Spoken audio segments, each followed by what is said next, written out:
Aujourd'hui, j'ai 35 ans. Mon père a fini par épouser la sœur de ma mère, c'est-à-dire la cousine de maman. Lorsque ma mère m'a mis au monde, elle était toute petite, elle avait 15 ans. Mes grands-parents se sont occupés de moi, ils ont tout fait. Mon père n'était pas dans moi, quoi. Mais je crois que quand j'ai pris mes 3 ans, il a eu des remords. Et il a vu son père, mon grand-père paternel, pour aller me récupérer. Mais lorsqu'ils viennent me récupérer chez ma grand-mère, ben, il ne consulte pas ma mère. C'est-à-dire ma grand-mère ne juge pas que ma mère doit être mise au courant. Donc il me récupère comme ça parce que ma mère déjà elle était mineure. Donc ce sont ses parents qui ont décidé de me rendre à mon père, à la famille de mon père. Donc je vais et mon père me récupère. Il est à l'université, il termine. Je vous rassure que mon père était très intelligent. À 16 ans, il est à l'université déjà. Voilà, il allait vite à 16 ans. Et avant ses 23 ans, il était cadre dans une entreprise de la place, la capitale de mon pays. Voilà. Donc, quand mon père me récupère à l'âge de 3 ans, ben, mon père commence à travailler. J'avais, je crois, 6 ans, 7 ans par là. Il me récupère, il me met à l'école. Moi aussi, j'étais très intelligente. À 6 ans, j'étais, à l'époque, j'étais au C1. J'étais au CP2, oui. Et là, je commence à avoir des rêves bizarres. Donc, les rêves où mon paternel me poursuivait dans les songes. De 6 à 8 ans, je faisais ce même rêve, mais je réussissais à me cacher dans une maison abandonnée. Et quand j'entrais, il n'y avait plus de porte, il n'y avait plus de fenêtre et il n'arrivait pas à accéder. Mais il tournait autour de la maison. À l'âge de 8 ans, je ne sais pas ce qui s'est passé.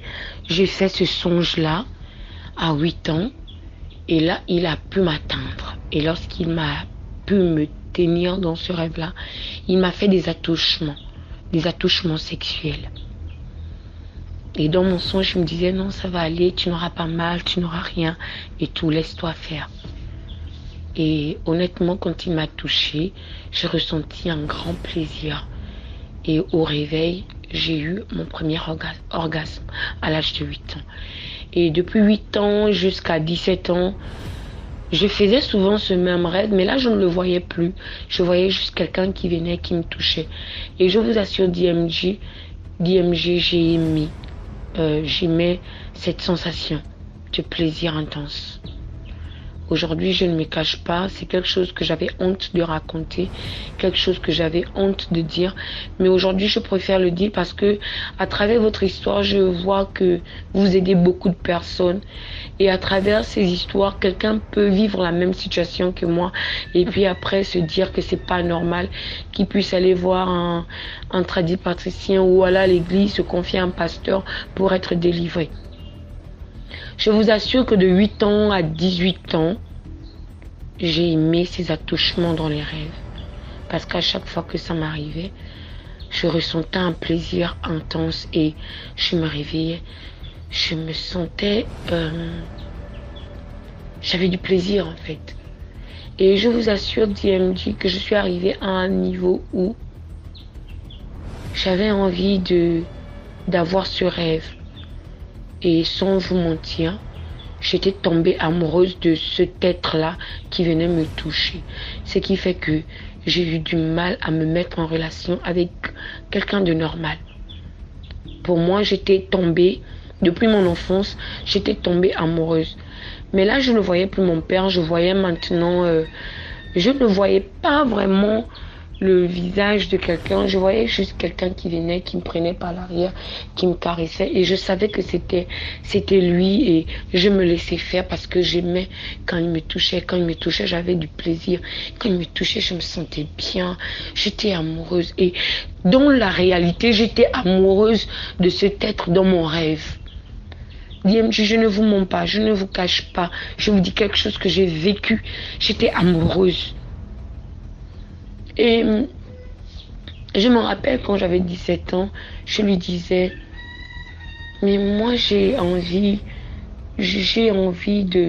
d'être bien avec toi, j'ai envie de me mettre avec toi et tout ça. Et lui me disait, mais on communiquait déjà, dans les rêves. À chaque fois que je rêvais de lui, je savais que c'est une histoire d'amour que je vivais avec cet être-là. Et après, il s'est présenté à moi. C'était un très bel homme. Quand je lui disais, mais pourquoi je ne vois pas ton visage? Pourquoi je ne peux pas te voir et tout? Après, un soir, il est arrivé dans les songes. Il s'est présenté à moi. C'était un très bel homme, Carteran. Il était beau, il avait de beaux cheveux et tout. Il était bel homme et il me disait, mais là, je suis tout à toi. T'es à moi, ne me trompe jamais. Dans les rêves. Et cette relation m'a beaucoup plu. Mais c'est aujourd'hui que je regrette parce qu'après, je me suis rendu compte plus tard que j'étais avec un être spirituel. Mais à l'époque, quand ça m'arrivait, aujourd'hui j'ai 35 ans, j'aimais cet être-là. Ce qui fait qu'au lycée, quand un homme m'approchait, il n'y avait aucun homme qui égalait sa beauté en fait. Il n'y avait aucun homme qui égalait son physique. Il n'y avait aucun homme qui pouvait l'atteindre à la cheville. Et la manière qu'il me touchait, aucun être ne pouvait me toucher comme lui en fait. Je ne ressentais rien. Quand j'ai eu mes 18 ans, il y a un gars en classe, j'étais en classe de terminale, un gars qui voulait vraiment de moi et tout, dans ma salle de classe. Ben, il était beau et puis après, les filles trouvaient anormal que j'étais vierge. Est-ce que tu connais quelqu'un? Je disais non, j'ai mon amour secret. J'ai mon amour secret qui n'existe pas dans ce monde. Mes copines trouvaient ça étrange. Elles me disaient non, toi. Et elles ont mis ça sur mon père. Parce que mon père, il était très sévère. Je vous assure que mon père, Mon père ne tolérait pas que les hommes nous approchaient. Ma petite soeur et moi. Les raisons qu'il trouvait toujours, il lui dit non, la femme est celle-là qui a son diplôme. Parce que vous, les femmes, quand vous commencez à avoir les petits amis, à vous prendre la tête, après un moment donné, vous ne vous concentrez plus dans l'école. C'est mauvais lorsqu'une femme rate ses études. L'homme, les entreprises peuvent prendre un homme. Il y a les entreprises de brasserie, de tout, qui ont besoin de la force physique d'un homme. Mais vous, les femmes, souvent, vous finissez ménagères, nourrir, loger. Vous finissez à faire des petits boulots en bordure de route pour vendre. Donc, papa lui disait, je ne veux pas de relation. DMG, je vous raconte une histoire que moi j'ai vécue. Jusqu'en classe de terminale, papa nous emmenait chez un gynécologue pour voir si notre hymen était toujours en place. Et quand j'étais en classe de seconde, ma petite soeur est allée passer les vacances chez le côté paternel de sa maman. Je vous dis déjà que sa maman est la cousine de maman. Elle allait passer les vacances dans une autre ville de mon pays, chez les parents de sa mère en fait. Parce que ma marâtre, elle et moi on est parentés de son côté paternel. Maintenant, ma petite soeur, elle est partie chez les parents maternels de sa maman. Donc quand elle est là-bas, elle est tombée amoureuse là-bas et tout. Et puis, elle s'est laissée aller et elle a été déviergée là-bas. Et c'est une parenthèse que je prends dans mon histoire pour vous montrer à quel point mon père était contre le fait qu'on aille voir des hommes. Au retour des vacances, il nous a emmenés chez le gynécologue. On a découvert que ma petite soeur, elle n'était plus vierge en fait. DMG, c'est que mon père a fait ma petite soeur devant nous toutes. Il a rasé ma petite soeur à la bouteille. Il a enlevé les cheveux de ma petite soeur à la bouteille. On était au salon, on était assises, tout, parce que j'avais aussi mes 2 cousines que papa gardait et tout. On était assis au salon. Il nous a fait asseoir pour qu'on subisse la torture que ma petite soeur devait avoir. DMG, il a torturé ma petite soeur. Il a rasé à la bouteille comme on rase les prisonniers. Il l'a frappé. Il a frotté le piment dans le sexe.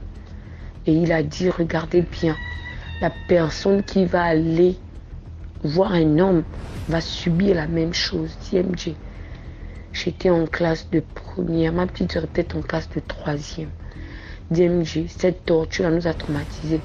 Ma petite soeur est tombée malade jusqu'à ce qu'on l'a internée dans un hôpital de la place.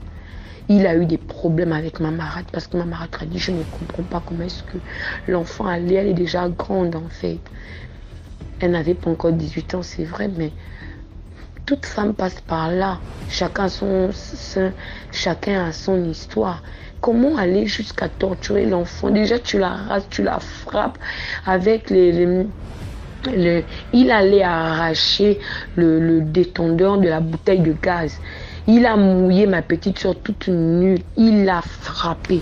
Je te dis que frappé de telle sorte qu'elle s'est blessée.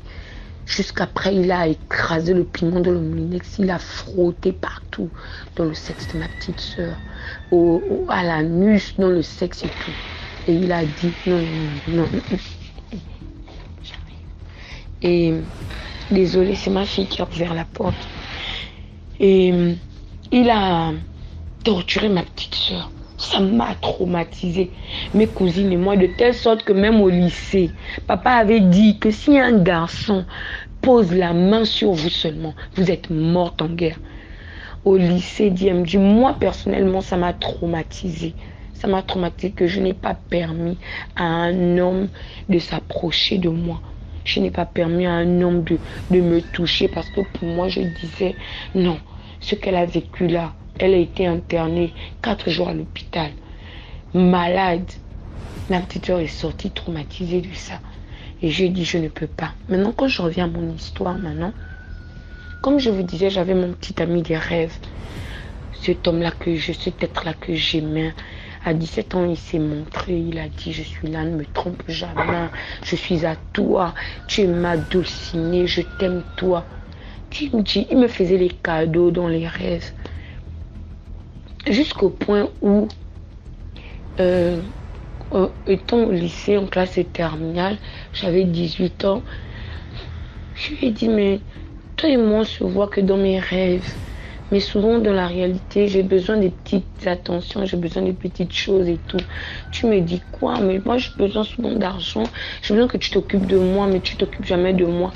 Tu me donnes que des cadeaux dans les rêves. Et les cadeaux que tu me donnes dans les rêves, là, je ne les reçois pas en réalité. DMG. C'est comme ça que il me dit, non, t'inquiète. En tout cas, tu auras ce que tu me demandes. Je vais te donner des cadeaux. Un phénomène bizarre est arrivé quand j'étais en classe terminale d'abord. Un garçon de ma classe s'intéresse à moi et tout. Quand je raconte mon histoire à mes copines me disent non, c'est pas normal. Tu peux pas avoir une histoire dans les rêves et puis après, donc physiquement tu n'as pas une histoire. Ça veut dire qu'il y a un problème. Il y a vraiment un problème. C'est pas bien. Essaye d'abord d'aller avec un homme en réalité. Vraiment, vous allez m'excuser de la longueur de l'histoire. Juste que je n'ai pas envie de sauter certains détails. J'ai vraiment envie d'ouvrir les yeux à certaines filles. Peut-être qu'il y a des filles quelque part qui vivent la même situation, qui vivent la situation que moi j'ai vécue. Donc c'est comme ça que je suis allée.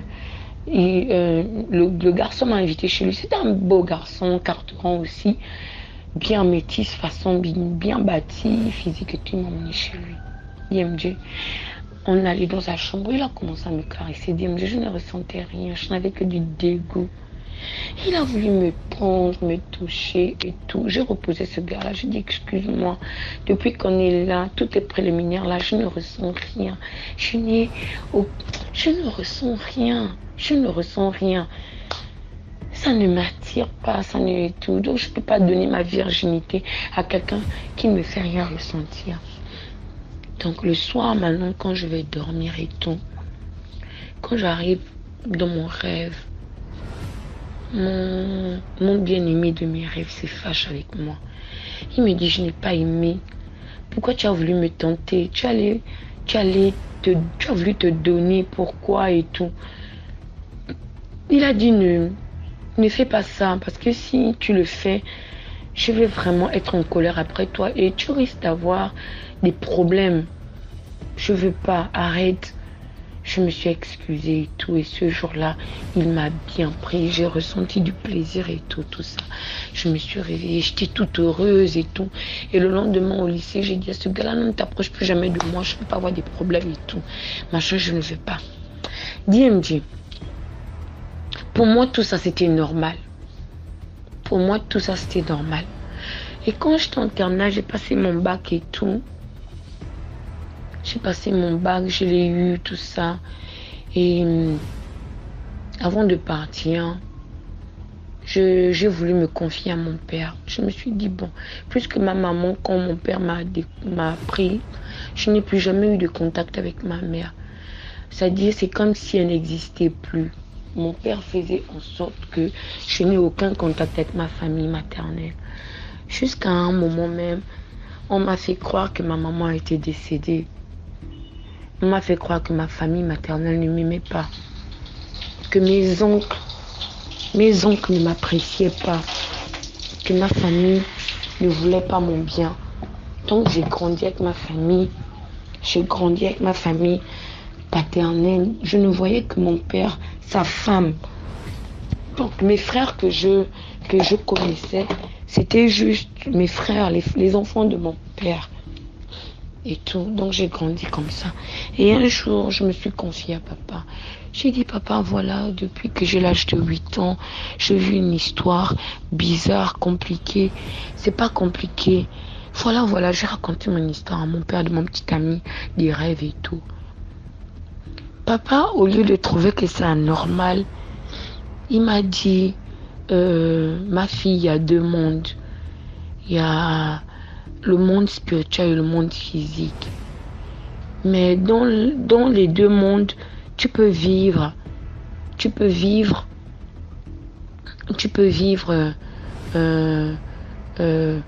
choisir de vivre là où tu veux. Tu peux choisir de t'intéresser au monde spirituel comme tu peux choisir de t'intéresser au monde physique. Il n'y a rien de mal dans tout ça.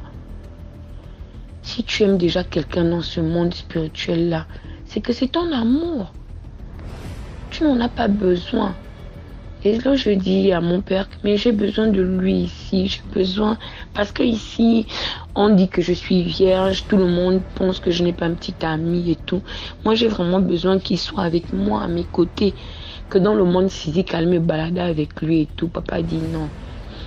Dans le monde spirituel, il y a aussi les plages, il y a aussi tout. Donc, tu peux te balader et tout. Ah, j'ai dit, bon, ok, d'accord, il n'y a pas de souci. Je suis allée à l'université. Et quand j'ai eu mon bac, papa voulait que j'aille en Europe. Et j'ai eu une prescription pour Saint-Cyr, l'armée, médecine militaire. Mais moi, n'étant pas dans le système de la médecine, moi, j'ai refusé. Je me suis inscrite dans une université ici au pays. Donc, je suis allée au campus. Je vivais au campus. Je vivais au campus. Là-bas. À Chang. Désolé, on dit on ne donne pas les noms. Désolé. Je ne voulais pas donner des détails, mais désolé, ça a glissé. Donc, je suis allée au campus et tout. J'arrive au campus, je n'ai aucune relation. Je continue mon idylle et tout. C'est comme ça que je commence. J'ai des copines au campus qui vont à l'église le dimanche. Je vous assure déjà que moi, je n'allais pas à l'église. Hein. Moi, je n'ai pas grandi avec... On ne fréquentait rien. On n'allait pas chez les Nganga, on ne fréquentait pas des gourous, on ne fréquentait rien. Mais en même temps, on n'allait pas aussi à l'église. En fait, on ne fréquentait rien, on était neutre en fait.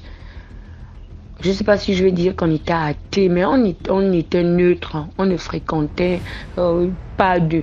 On n'allait pas chez les Nganga, on n'allait pas fréquenter... On était neutre. Neutre. Donc moi, je n'allais pas à l'église.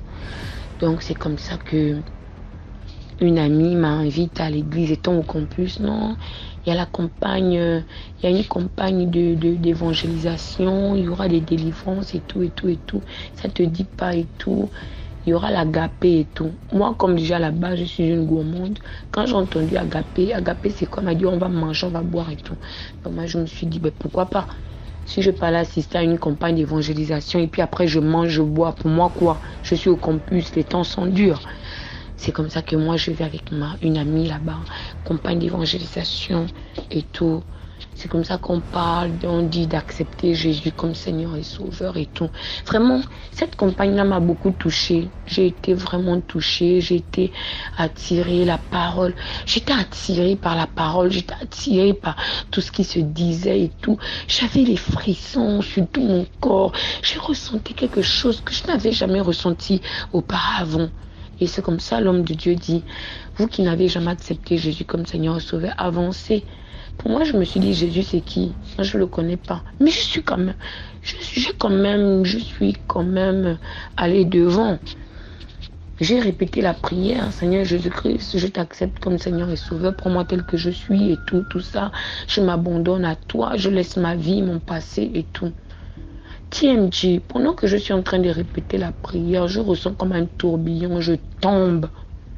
Et quand je tombe, je me souviens plus de rien. Je sais seulement que quand je me suis levée, j'étais toute sale et tout. Là, ma copine me dit, ah, tu as manifesté. Copine, tu as manifesté. Tu as manifesté. Il y a la voix d'un homme qui est sorti en toi et qui a dit que tu l'appartiens. Que tu es sa femme, tu es sa chérie. Donc, personne ne peut vous séparer et tout. Je dis, comment ça? Il dit, oui. Tu as manifesté, vraiment c'était grave pour te tenir, la sécurité n'a pas pu te tenir, la sécurité n'a pas pu tu étais forte, gars, tu étais forte, copine, tu étais forte. On n'a pas pu te saisir, il a fallu peut-être plus de 6 garçons pour te maintenir sur le sol, gars. Tu as poigné l'homme de Dieu, tu étais forte, je t'ai pas reconnu. Toi qui es si douce à la base, tu étais forte. Ah, comment ça? Mais je me souviens de rien. Elle m'a dit, gars, passe par la délivrance. Va voir l'homme de Dieu. Confie-toi. Et tout. Mais je n'ai rien à me plaindre, en fait. Ma vie, elle est tranquille. Je n'ai pas de perturbations. Je dors bien et tout ça. Donc, c'est comme ça qu'on m'a donné une carte, là. Et tout. J'ai décidé de repartir. Donc, j'ai fait une semaine. Je ne voyais pas mon chéri des rêves. J'ai trouvé ça d'anormal. Je me dit, mais il est où? J'ai besoin de lui. DMG, quand j'avais le désir, j'étais arrivée à un niveau où même quand je dois et tout pour l'attirer, je me lave bien, je me parfume avant de dormir, je me maquille. Et après, je suis sûre qu'il va venir. Et le maquillage que j'ai fait dans la réalité, là, dans le rêve, j'ai le même maquillage. Donc quand il vient, je suis toute prête, je sens bon. Et on fait notre truc. Mais depuis là, j'avais besoin de lui, il ne venait pas. Et puis après, un soir, avant de dormir, je parle en moi-même. Je dis, mais tu es où? Je te vois plus depuis une semaine, tu es où? Ça veut dire quoi? Tu peux pas venir comme ça. Tu sais très bien que je t'aime et puis tu disparais comme ça. Je ne te vois plus, c'est quoi? Or, avant, j'avais la capacité, quand je te désire, tu apparais. Mais tu es où? Et la même nuit, il est revenu. Il était en colère dans le rêve. Je n'ai pas apprécié. Tu es allé où? Heureusement que tu m'as appelé, mais moi, je ne te retrouvais plus. Je te cherche, je ne te trouve pas. Je t'ai cherché, je ne t'ai pas trouvé, je ne te voyais plus. Tu étais où? Heureusement que tu m'as appelé. Hein? Si tu m'avais pas appelé, je n'allais même pas te retrouver. Tu m'arrêtes ça. Il y a des lieux où tu pars qui ne sont pas bien. Je ne suis pas d'accord. Donc si tu veux que je sois toujours avec toi, je ne veux plus que tu partes dans les églises bizarres là. Ah bon? Ok, d'accord. Tu me dis, peut-être 2 jours après, c'est papa qui m'appelle. Papa me dit, je suis malade. J'ai les maux de tête, les sérieux maux de tête et tout. Et je vois que On t'emmène dans des églises bizarres et tout. Fais attention parce que les églises d'aujourd'hui là, c'est des gourous, c'est des sectes. Les gens qui vont t'emmener quelque part, te faire n'importe quoi. Vraiment faire attention. Tu sais que tu as l'université, c'est un milieu bizarre. Et il me raconte des trucs qui me font peur. Mais je tique quand même. Je dis, mais qui m'a dit que j'étais partie dans une église en fait? Bien, me dit jusqu'à là, je ne fais pas le lien. Mais la parole m'avait touchée. Et quand je partais là-bas, on m'avait donné le Nouveau Testament. Et dans le Nouveau Testament, il y avait les psaumes. Donc, le pasteur m'avait dit de lire le psaume 91 avant de dormir. Le psaume. Entre-temps, j'étais toujours amoureuse de mon garderesse. Mais en même temps, j'étais attirée par la parole. Donc, tous les soirs, je faisais le psaume 91 et tout et tout. Quand j'oublie de faire les psaumes avant de dormir, il apparaît, il se fâche et tout. Jusqu'à maintenant, à un moment donné, ça devenait maintenant cruel. Un jour, il est venu.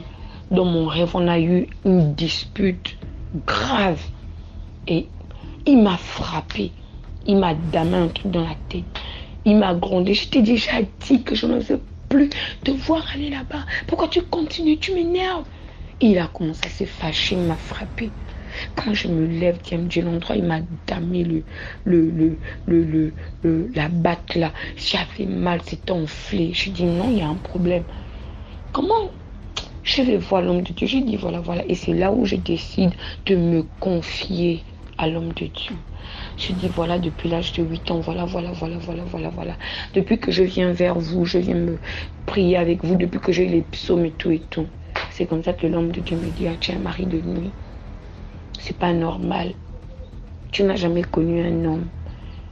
À l'université, un homme n'était jamais passé entre mes jambes.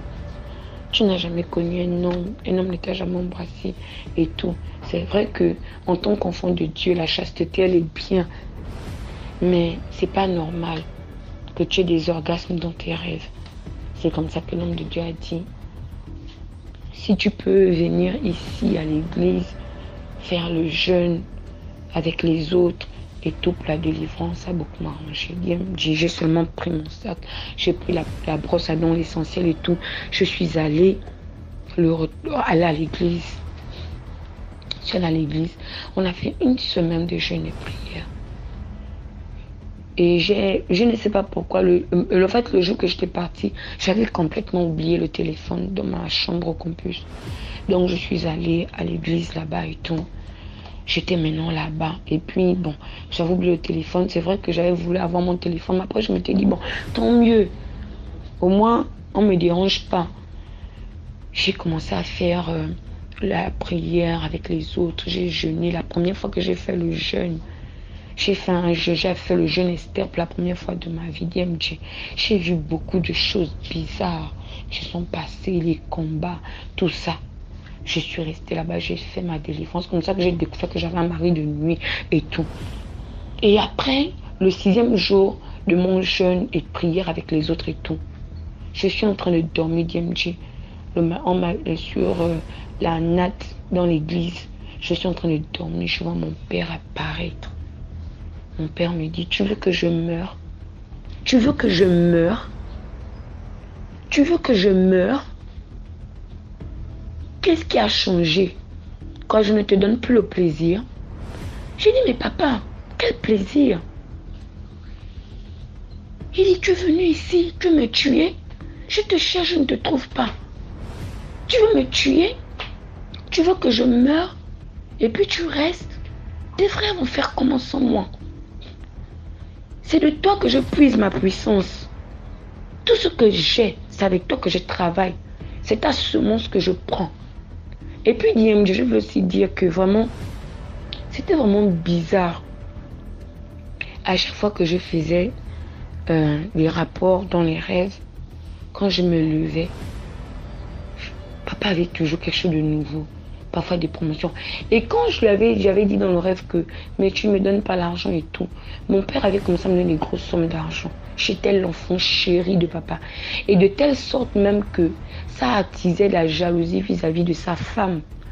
vis-à-vis de mes frères. Parce que mon père, c'était le genre, quand je demande même 50 000, c'est 200 000 qu'il va me donner. Je détenais la carte bancaire de papa. Mais j'étais tellement bien élevée que moi, l'argent n'était pas mon truc. Moi, mon argent, c'était juste pour manger.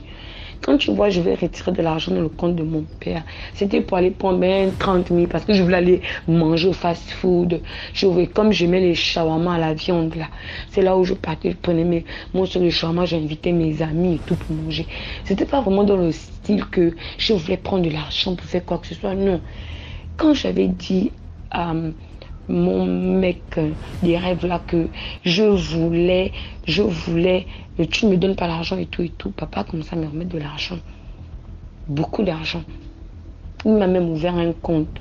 Je n'étais que en terminale, il m'a ouvert un compte. J'avais près de 3 millions dans mon compte. Et chaque fin du mois quand j'étais à l'université, puisque moi je n'avais pas la bourse, il voulait m'envoyer en Europe. Mais moi, j'étais allée m'inscrire à l'université. Donc, je me débattais. Donc, c'était des sommes de 300, 400 000. J'étais plus payée même qu'un fonctionnaire. Et ce jour-là, il me dit tout ça. Okay? C'est de toi que je tire mon énergie. C'est de toi que je tire ma puissance. Pourquoi tu fais ça? Pourquoi tu veux gaspiller? Est-ce que tu n'es pas bien? Est-ce que tu n'as pas ce que tu veux? Est-ce que tu n'as pas l'argent? Est-ce que tu n'es pas laid? Je t'ai ouvert. Tu es le seul de mes enfants qui a un compte garni. Chaque mois, je m'arrange à te donner de l'argent. Tout ce que tu veux, je te donne. Tout ce que tu veux, je te donne. Hein? Tu veux quoi? Si tu veux quitter le campus, tu me dis. Tu auras un appartement luxueux si tu veux. Qu'est-ce que... J'ai dit, mais non, ça ne se passe pas comme ça. Tu es mon père. Tu tires mon énergie comment? Dis-moi tout, parce que je vais savoir. Après, si tu penses que ton amoureux imaginaire, ton amoureux des rêves, tu penses que c'est qui? C'est moi, ton père, qui est là. C'est moi qui te donne le plaisir. Tu penses que c'est qui? C'est moi. C'est moi qui te donne le plaisir. Tu penses que si tu n'es jamais allé avec un homme, je vous interdis. C'est pourquoi? C'est parce que vous, mes filles, je n'ai eu que vous comme fille, parce que papa n'a fait que 2 filles, il n'y avait plus beaucoup de garçons. Je n'ai fait que 2 filles. Dans ma secte, je dois coucher avec vous pour avoir la puissance. Mais ta petite soeur, elle a gaspillé en allant se donner à un autre homme. Elle a gaspillé toute son énergie. Et toi, le fait que tu sois vierge à ton âge et tout, c'est que tu es toujours fraîche. Là, j'ai besoin de ça. Donc, tu te lèves et tu dégages. Je dis non. Donc, pendant qu'il me parlait, je voyais comme ça. Donc, les sœurs autour de moi voyaient que je manifestais. Je parlais, mais j'avais les yeux fermés dans le sommeil pendant que je parlais avec mon père. Ils sont allés appeler l'homme de Dieu. Donc, quand l'homme de Dieu est arrivé, d'après ce qu'il m'a raconté, c'est qu'il voyait une ombre au-dessus de moi. Il a commencé à prier. Après, j'ai vu mon père en feu. Il a crié, ah, tu m'as tué. Donc, mon téléphone était resté au campus. Moi, j'étais à l'église et tout. Donc, c'était le 6e jour que je l'ai vu. Le 7e jour, je continue ma prière et tout.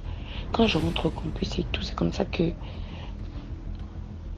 mes amis me disent, ah, mais il y a ta famille qui était là, il y a ta mère qui était là, c'est-à-dire la femme de mon père. Il y a ta mère qui était là et tout ça. Elle te cherche depuis là, elle dit, ton père, ça ne va pas, il est malade et tout ça, machin et tout. Quand je suis sortie de là, j'ai été écœurée. J'ai dit, quoi? Donc, durant toutes ces années, je fais ces rêves. Je me suis dit que c'était un homme imaginaire, quelqu'un de machin et tout. Il avait pris la forme d'un gars métis, beau physique. Donc, c'était mon père qui me faisait des attouchements spirituels. Et moi, je ne savais pas. Mais il n'y a qu'à rester. Oh, il y a la femme de ton père qui était là, il y a ta maman qui était là, qui te cherchait et tout. On lui a dit que tu n'étais pas là depuis une semaine, tu étais parti, on ne sait où, machin. Oh, il y a son père qui est malade, il faut qu'elle se déplace, il y a son père qui va mourir, son père l'appelle, son père veut parler avec elle, son père et tout, machin. Et il me dit le 7e jour, là, quand je suis rentrée, je ne suis pas partie. Mes collègues me disent, mais il faut partir, ça avait l'air urgent et tout. J'ai dit, mais même si j'avais envie de partir, il fallait que je prenne la route et c'était loin. Je suis dans une autre ville. Eux, ils sont dans une autre ville. Hein? C'est pas de la route à côté, c'est de la capitale à une autre, à la capitale économique. C'est pas possible que de là je puisse aller aussitôt. Le 8e jour, mon papa est décédé. Le 8e jour, mon papa est décédé. Et après, je n'ai plus jamais eu les rêves là. Je suis allée à l'enterrement. Et quand je suis allée à l'enterrement, à 19 ans, c'est la première fois que j'ai vu ma maman. Parce que quand la famille de ma mère a appris qu'il est décédé, ils ont décidé de venir me soutenir. J'ai vu ma maman pour la première fois. Et j'ai photocopie conforme à l'original. Je suis belle comme ma maman. Et ma maman est venue, elle et moi, c'est comme une grande soeur et petite soeur. Une belle femme et tout. Ma maman m'a prise, ma maman a pleuré. Ma maman a pleuré, maman a dit mon Dieu. Et rassurez-vous, hein, maman n'a fait que 2 enfants, une fille et un garçon. Donc je suis l'unique fille de maman. L'unique fille de maman, mon petit frère est l'unique fils de maman. Mon papa est décédé comme ça. Ma maman m'a pris dans ses bras. Mes grands-parents maternels m'ont pris dans leurs bras. Ils ont pleuré. Ma grand-mère a dit, mon Dieu, je ne savais pas que te remettre à ton papa devait faire en sorte qu'on allait faire des années sans plus jamais te voir. Et tout. Et ma maman, c'était une grande prophétesse. Elle est toujours une grande prophétesse. Elle m'a dit, je n'ai jamais cessé de prier pour toi. Je n'ai jamais cessé de prier pour toi. Elle n'avait qu'une photo de moi quand j'avais 2 ans. Et chaque jour que Dieu faisait, elle priait pour moi. Elle avait fait un hôtel, elle priait pour moi. Quand mon papa avait déménagé dans une ville, il n'avait plus jamais donné signe de vie. Il allait dans une autre ville. Il n'a pas dit là où il était, il ne disait jamais, il a coupé les ponts. À l'époque, il n'y avait pas de WhatsApp. À l'époque même, il n'y avait pas de Facebook, il n'y avait pas de machin. Il a coupé les ponts. Et il s'avère même qu'il avait changé même mes papiers. Il avait changé mes papiers parce que sur mon acte de naissance, ma mère, c'était sa femme. Donc quand il m'a récupérée, j'étais devenue la fille de sa femme. Donc le prénom que j'ai, c'est même pas le prénom à la base que mes parents m'avaient donné. C'est pas le prénom que ma mère m'avait donné. Il m'avait donné un autre prénom qui n'avait rien à voir avec le prénom que ma mère m'avait donné. Ce qui fait que durant des années, maman m'a cherché, elle n'a pas pu me trouver. Elle n'a pas pu me trouver.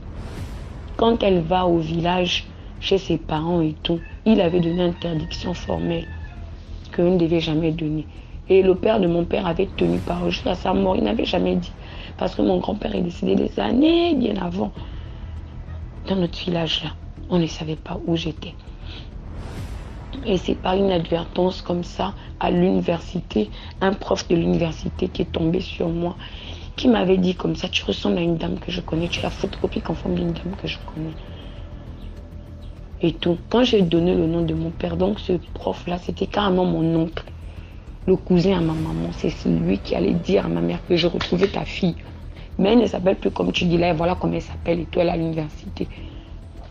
Donc quand ils ont su le décès et tout, c'est comme ça qu'il allait dire, et ils sont arrivés au village. Parce que ma mère, normalement, entre-temps, elle vivait en Europe déjà. Elle a épousé un Européen. Elle vit en Belgique. Avec mon petit frère, le métis. Mon petit frère, son papa, c'est un Belge. Elle vit en Belgique. Et tout. Et le mari de ma maman, c'est un pasteur en Belgique là-bas. Un homme de Dieu de la Belgique. Et Dieu n'a jamais cessé de prier pour moi. Il n'a jamais cessé. À un moment donné, elle a même cru peut-être que j'étais décédée et puis il ne voulait pas qu'on sache que j'étais morte. Mais elle avait toujours la foi. Donc c'est pour vous dire que mes soeurs, mes frères, c'est pas normal de faire l'amour dans les rêves. C'est pas normal d'avoir un orgasme. Et je vous dis déjà, avec mes recherches, j'ai découvert que les maris de nuit donnent plus de plaisir que les vrais hommes sur la terre. Je ne vous cache pas. Parce que je vous assure que depuis que j'ai fait l'amour physiquement, aucun homme ne m'a, même mon mari ne m'a jamais donné cet orgasme-là que cet être spirituel a me donné. Et je rends gloire à Dieu parce que j'ai été délivrée. Et je connais de l'orgasme avec mon mari. Je trouve des stratégies. Je me touche, je fais tout pour qu'au moment où il me prend, je ressens. Et je rends gloire à Dieu parce que dans ces choses-là, je n'aurais pu peut-être jamais faire d'enfant, j'aurais pu peut-être jamais vivre avec un homme, j'aurais peut-être eu des échecs dans mes relations. Mais je rends gloire à Dieu. Je dis merci encore à cette sœur. Vraiment, Vous les chrétiens, évangélisez toujours, parlez de Dieu partout où vous êtes, dans les campus, dans les marchés et tout. Il y a quelqu'un quelque part qui a besoin de connaître Jésus-Christ. Il y a quelqu'un quelque part qui a besoin de connaître la parole.